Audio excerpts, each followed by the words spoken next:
Fruits Basket second season feels very much like an anime that's adapting a manga that ran 2 chapters every month in a magazine, because a lot of the episodes and plot lines are sort of short and disconnected and a bit slow moving. But I don't mean that necessarily in a bad way. It just has the sort of vibe of adapting a long-running school manga.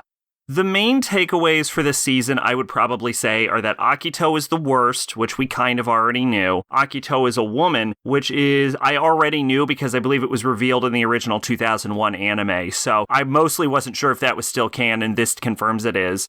And that Toru has hardened her resolve to break the curse affecting the Zodiacs. The other bit of information is that one of the Zodiacs has already had their curse broken. Other than that, the season mostly focuses on relationship dramas between other characters, establishing new characters, and then basically using these new characters to progress the already established characters' development.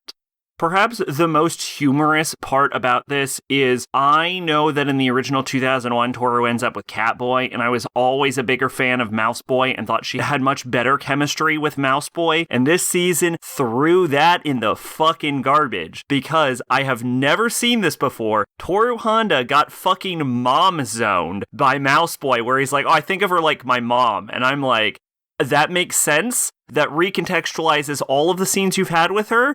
That ship is fucking sank, though. Instead, I think Mouseboy is moving on to a relationship with this very plain milquetoast girl in the student council. And I can't hate that. I think that's going to be a very good relationship for both of them. Toru's friend has a sort of a thing for the rooster boy, and there's like a 9-year age gap, and she's in like high school, so that's a little weird. Then they also only have like 2 seasons, so I want them both to be happy, but I'm not sure I can fully get aboard that one. But there's a lot of like minute scenes in this, a lot of like heartfelt scenes of the characters developing and having sort of pensive thoughts. And the pensive thoughts thing, I think, if anything, are probably the main draw for Fruits Basket, but they're kind of handled in the most jank-ass way possible. And I think it's the issue with how they're forced to adapt the manga, because I imagine in the manga you have like thought bubbles with like square narration text showing the character's thoughts while a conversation is happening at the same time. But when it's actually portrayed in animation where the characters sort of have to have spoken word dialogue and they have to communicate, it ends up with this weird tonal problem where characters are having a sort of lighthearted moment of levity, and then the next sentence is super dramatic and heartfelt, and then another lighthearted moment of levity, and then another super dramatic moment, and it gives me tonal whiplash all throughout the course of the season.